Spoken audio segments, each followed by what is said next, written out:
blog tang asim ko man ram no chari myam da ado kasi se ko especially oina anu blog sama pura la kai myam ki tamang ta sum ado loi pho ba sum yeng na si myam loi ba yenga ko hajar de video se sum like ma dum ta sen bio aduka and hajar ta kadi ko sum dislike dum ta sen mo and the how see sum video se and to myam mujhe se ko financially se Mr. Purai ba lam du ni Mr. Purai ba lam ji ga ngasi se apai gi Ramesh ka phangnar ru ni Ramesh ka phangnar ko myam mai gi dai da khatang phaja ba myam sin khan lai ya ba do myam da sumudra khani and do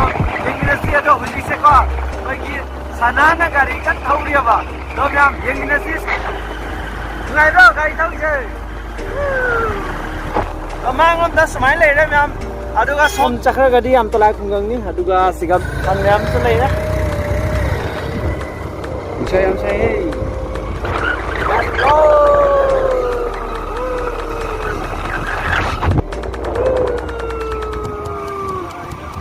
nam phajatra sai di bot pa bi ka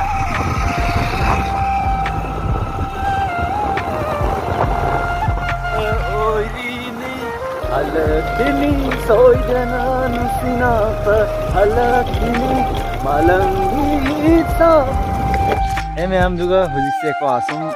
yaure aduga simla leira sana junga na parking tawre mem aduga hujik siga ma si thola ni and sini mem Bishnupur khunggangi koigi molai kai gi swai gi view ni si je mem and hey ma'am hujik se ko asum ising bottom su pai re adu ko Ramesh su somda dum chale and huji khoi jing halak tui ba mafam se sai bo dum chakhi chatli ba khoi huji ado sana su somda sum lai re adu ga dodi ngasi Ramesh na sum koen bai dani hujik khoi turen da chat tu re dodi ma'am turen gi view ama ma hati se atai ti alai sai fam de ingan ja ba sing ke sum uchara ke ngasi uli dodi yes jeng mi na si hey ma'am duga hujik se ko sum sa su jangjang lam sai hadom samaina leira aduga somda khoi gi du siga ma su kana ka pe ba ado somda uri se ko ma'am SK gi check ki ta bata ni si se ado duga siga hujik se sum samaina lai ba kan tani ma paina dum lei se ado somda manungum da sum chang ra di ko adum leira mo ya da sa na thamba sing se sumaina leira moi saida check se sumaina pai na su leire aduga nongna sembai di moi hujik se season su leima ra si se ado sem dana hujik ki sem dana leiri ada sumaina leire sai gi view khara ada ro hujik se khoi hujik chali se ko mamang da somda chalaga na phangdo se khoi gi turiel ne ba turiel jam chom na leiba turiel ni somda khoi kapli turiel hai dum khanga re ko adoi di sum si sai bo dum chalaga te su dum uchara ke adai di kai lei ge sai de utni ngai tai utni ngai kari lei ge yes ma'am dai di sum yang na si atai su myam lei ri ai do uchara ke myam mathang do nu sa si di ko hai ni ngai na sa re ba do mathang on da sum mai dum lei ji mi ro myam mathaki view khara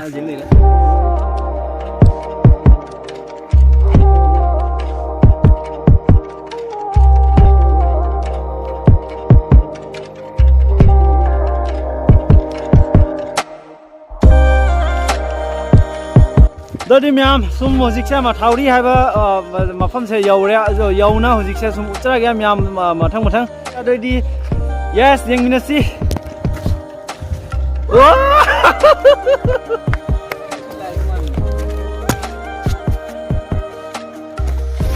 dodi myam somda tari ba yum se ko somda samaina troga sin somda tarame ba do swaida dum spring sana dum jum khra dum tarame do se ko somda gi ising se si se chaura ga ko somai patharam ya ba patharak pasina ko somda jum ni tarame sing loina so se di loi chakhare aduga somda khara ma dum tari hujibo di ado sem ba sarkar na swaida sen thadana sem ba ko myam sem ya ma pham je aduga samaina angong ba myam lei se ko si se khoi ga na thadar sem ne ma pan je kingkhai de ne na ado myam somda thongwala lei sina ko china kano ne khoi gi sigi ising ba chatla su ko somda ngak na be na duna somda su ama pal samaina lambi su oina re aduga wanga leibak thongala thamme ꯑꯗꯨ ꯃꯌꯥꯝꯗꯗꯤ ꯁꯨꯝ ꯍꯧꯖꯤꯛꯁꯦꯀꯣ ꯑꯩꯁꯨ ꯑꯗꯨꯝ ꯃꯊꯪ ꯃꯊꯪ ꯇꯥꯕ ꯁꯨꯝ ꯎꯠꯆꯔꯛꯀꯦ and ꯁꯥꯅꯥ ꯁꯣꯝꯗ ꯁꯨꯝ ꯇꯧꯔꯤ ꯌꯦꯡꯗꯨ ꯃꯌꯥꯝ ꯑꯗꯨꯗꯤ ꯃꯌꯥꯝ ꯍꯧꯖꯤꯛꯁꯦ ꯃꯊꯪ ꯃꯊꯪ ꯎꯠꯆꯔꯛꯀꯦ ꯁꯨꯝ ꯅꯨꯡꯉꯥꯏ ꯅꯨꯡꯉꯥꯏꯇꯦ ꯁꯨꯝ ꯍꯥꯏꯕꯤꯔꯝꯃꯨ ꯑꯗꯨꯒ ꯃꯊꯥꯎꯔꯤ ꯍꯥꯏꯕꯁꯦ ꯑꯗꯨꯝ ꯁꯤꯅꯤ ꯃꯌꯥꯝꯅ ꯎꯔꯤꯁꯦ ꯁꯤꯁꯤꯅꯤ ꯑꯩꯈꯣꯏꯒꯤ ꯀꯄ꯭ꯂꯤ ꯔꯥꯏꯚꯔ ꯍꯥꯏꯔꯁꯨ ꯑꯗꯨꯝ ꯈꯪꯅꯩ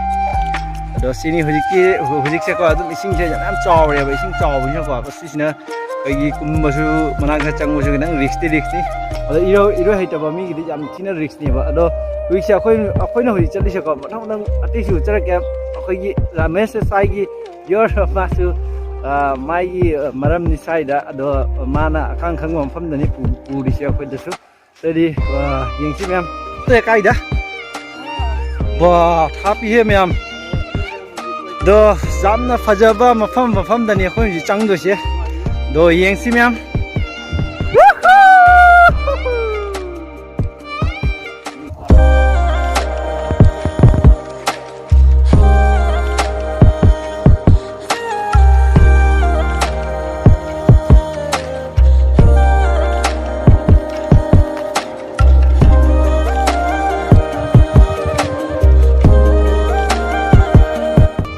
मैम का हजिसे अखोई अरुम्बा थीरगा हजिसे सिगा फमगे तौरी स्वाइदा खतंग अदुगा चंगा हजिसे अखोई चतोइसे को मैम अदो सोमदा मैम चकदा लेरिया मफम सांगना अखोइगी मनुंगोंदा चकदा लेरि सुवाम जा वालेबा अदो मथमदंग सुम उचरा के अदोगी सोमदा को राजस्थान की व्यू खरा सुम लेरि अदो मैम सुम राजस्थान की फीलिंग खाइ बतारे सुम लौबो याबा जा अदुम उचरा के मैम जा लौरगा ददी सुम एन्जॉय सुम तमिनासी ngasi नुमसु एंड संडे सु ताबन मिनी अदुगा सोमदा रमेश पापर kana chari mai mango juice ka torga ado akhoi ju ji khaga to chamina ni gas dodi yengnasi amdoriya bos ada kon yang belum jago na eko plan kero ala sina tanggo cameraman ni nam udah sini punya wai bayani lupa terakhir di ma oke Hey ma'am दुगा हुजिक से को अखोई हुजिक से थोय आदम होगले होगना मफम सिगैगी तोरगा हुजिक चली अब सोमदा अदो मोय सोम चखरे अदुगा साइ view से समाय सम लेरे को मैम अदुगा सोमदनी अखोइना हुजिक फम बसे अदो सोमदा हुजिक चली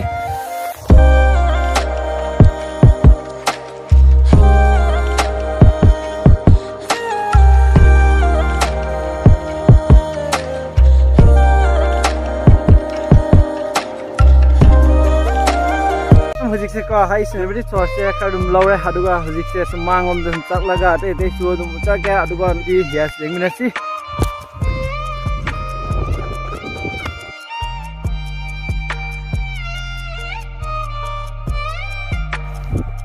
मैम अदुगा हजिसे को खै हजिसे फन थामदि लाय अदुगा मासु आदा चलिबा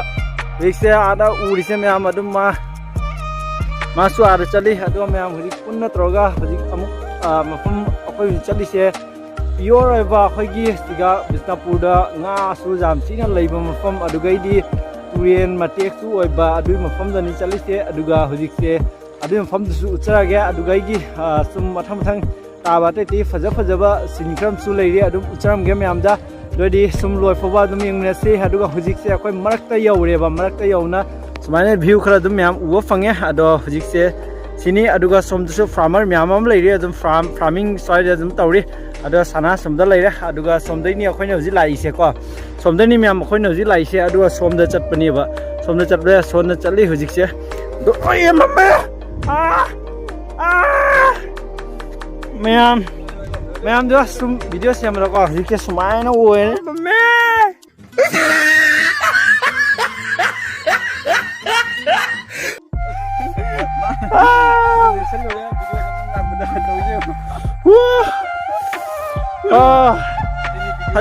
फजरे मैम दुगा दुम खोंगसिसु हजिक चंगरामिना को दुम चामथोकपा तारे चामथोका दुम वीडियो मसिन चलानि यस यंगनेसे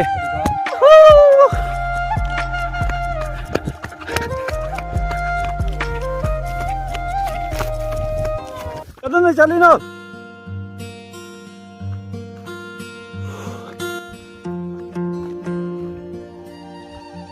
हमदो साना कान चलै अब समदगी आज यंगो मा भिडियो तो कान चलै मा होचे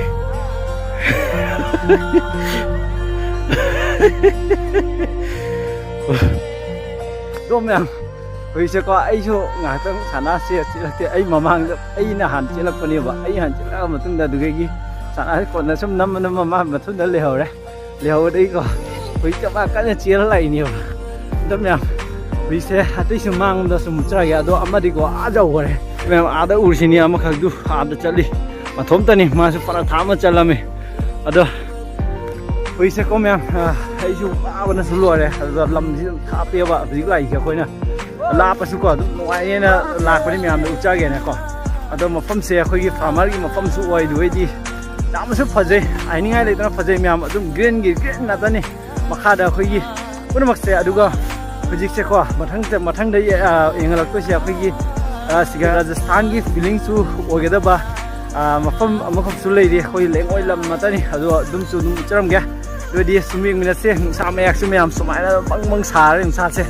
em em đúng không bây giờ sẽ có ai morning để hang mà khá đã lấy xe xí nhiều vào coi cái Rajasthan cái feeling này là hai bên sẽ đôi mẹ xin đi mẹ Rajasthan cái feeling đúng không giảm chín là nung ai ama sung harau ningai ninga sini mesti ai si matam si ka semaina la ko phange semaina lai review se sini ada napi semaina kha dum hauria ba do mem sini ado atai su memam sum lai ri sana som da lai ra aduga hojik se ko batang batang ta bai sum char ke do di sum yang mina si mem nung sal chang yang law ra hojik se pung ani sum ta sale aduga maram hojik se ai sum ucharam gani aduga mem sum loi ba was no yang mina se do di mem ya Rajasthani feeling Rajasthani feeling hey mem duga hojik se ai lai pham se sumaina sum lai ra aduga hojik se adum turen gi hek ma pan ni ado khutta adum lai khom khar dum to le ado mem somda lai ri se ado sing turen le ba si se khoi kabli river ni aduga sumai lai re sing ba adum thiel le mem aduga lengoi na ta ni si ma pham se jam china nung chu nungai ya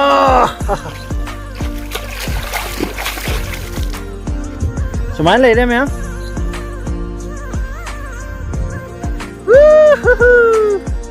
dum mem da faja ba short dum kha dum utpa dum ngam jare do mem kamai tawi taw de sum comment ta dum habi mo aduga nungai di video se nungai ga di sum like nam dum tasam bi mo aduga nungai ta ga di ko dislike dum tasam bi mo ai dum anoba motivate oina oiba dum ai puthok ba ngam bagi tamakta dum mem dum tasam bi mo do di yes do sum atai su tantama uchra ga do di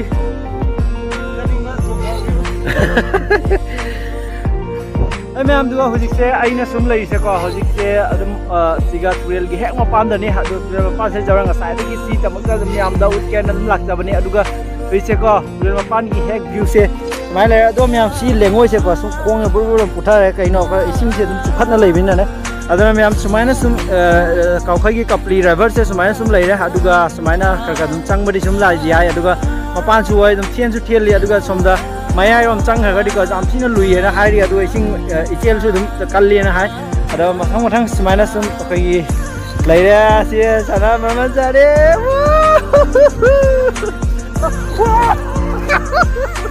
chang mane me sumaina lai ra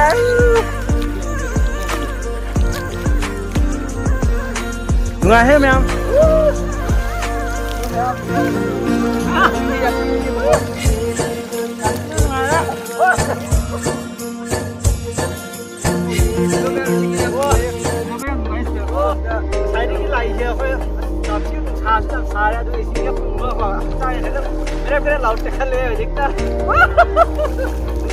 trong đâu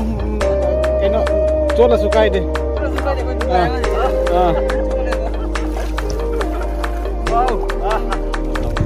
hey ma'am duga hojik se khoi dum video se lesson na hem tawre aduga samaina sum lai ramesh aduga kai kai ngasi gi video kai kai haning bal ri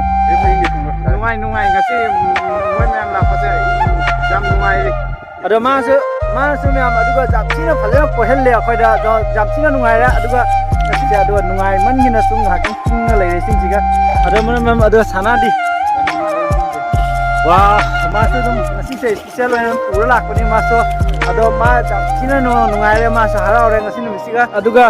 akhoi gi ramesh na mana sum sai sa local loi mina ko mafam se loi totally oina lum khang maina aduna mana urak pani akhoi da mana su ucha ge na ꯑꯗ ꯃꯐꯝꯁꯦ ꯌꯥꯝ ꯊꯤꯅꯁꯨ ꯐꯖꯩ ꯑꯗꯣ ꯃꯉꯣꯟꯗ ꯊꯥꯒꯠꯅꯤꯡꯉꯥꯏꯅꯤ ꯉꯁꯤꯒꯤ ꯑꯩꯈꯣꯏꯅ ꯂꯥꯛꯑꯒ ꯃꯥꯅꯁꯨ ꯌꯦꯡꯍꯟꯕ ꯉꯝꯃꯤꯁꯦ ꯑꯩꯈꯣꯏꯅꯁꯨ ꯌꯥꯝ ꯊꯤꯅ ꯃꯉꯣꯟꯗ ꯊꯥꯒꯠꯆꯔꯤ ꯑꯗꯨꯒ ꯃꯌꯥꯝ ꯍꯥꯏꯅꯤꯡꯉꯥꯏ ꯂꯩꯇꯅ ꯍꯌꯦꯡ ꯑꯗꯨꯗꯤ ꯁꯨꯝ ꯑꯩ ꯍꯧꯖꯤꯛꯁꯦ ꯁꯨꯝ ꯂꯣꯏꯁꯤꯟꯖꯔꯒ ꯚꯤꯗꯤꯑꯣꯁꯦ ꯑꯗꯨꯒ ꯅꯦꯛꯁ ꯕ꯭ꯂꯣꯛꯇ ꯑꯣꯏꯅ ꯑꯗꯨꯝ ꯐꯪꯅꯔꯁꯤ ꯃꯌꯥꯝ ꯑꯗꯩꯗꯤ ꯃꯌꯥꯝ ꯁꯣꯝꯗ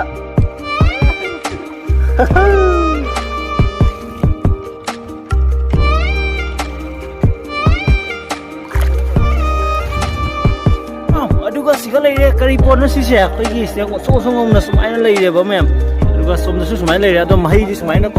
ꯄꯥꯜꯂꯦꯕ ꯃꯍꯩꯁꯦ ꯑꯗꯣ ꯃꯌꯥꯝ ꯑꯗꯨꯒ ꯁꯣꯝꯗ ꯁꯨꯃꯥꯏꯅ ꯂꯩꯔꯦ ꯑꯗꯨꯒ ꯁꯤ ꯁꯨꯃꯥꯏꯅꯁꯨ ꯂꯩꯔꯦ ꯑꯗꯨꯒ ꯃꯌꯥꯝ ꯃꯊꯪ ꯁꯨꯃꯥꯏꯅ ꯑꯗꯨꯝ ꯄꯥꯜꯂꯦꯕ ꯑꯗꯣ ꯀꯔꯤ ꯄꯣꯠꯅꯣ ꯁꯤꯗꯤ ꯈꯪꯗꯦ ꯑꯗꯨꯒ ꯇꯨꯔꯦꯟ ꯃꯄꯥꯟꯗꯅꯦꯕ ꯍꯧꯔꯤꯁꯦ ꯑꯗꯣ ꯁꯨꯃꯥꯏꯅ ꯁꯨꯝ ꯂꯩꯔꯦ ꯑꯗꯣ ꯄꯥꯝꯕꯤꯁꯦ ꯁꯤꯅꯤ ꯑꯗꯣ ꯃꯌꯥꯝ ꯈꯪꯕꯤꯔꯒ ꯑꯗꯨꯝ ꯍꯥꯏꯕꯤꯔꯛꯑꯁꯤ ꯑꯗꯨꯒ ꯃꯌꯥꯝ ꯆꯠꯂꯁꯤ ꯑꯗꯨꯗꯤ ꯅꯦꯛꯁ ꯕ꯭ꯂꯣꯛꯇ ꯑꯗꯨꯝ ꯐꯪꯅꯔꯁꯤ ꯑꯗꯣ ꯃꯇꯝꯁꯦ ꯅꯨꯡꯁꯥꯁꯦ ꯖꯤꯡ ꯖꯪ ꯂꯥꯎꯔꯦꯕ ꯃꯌꯥꯝ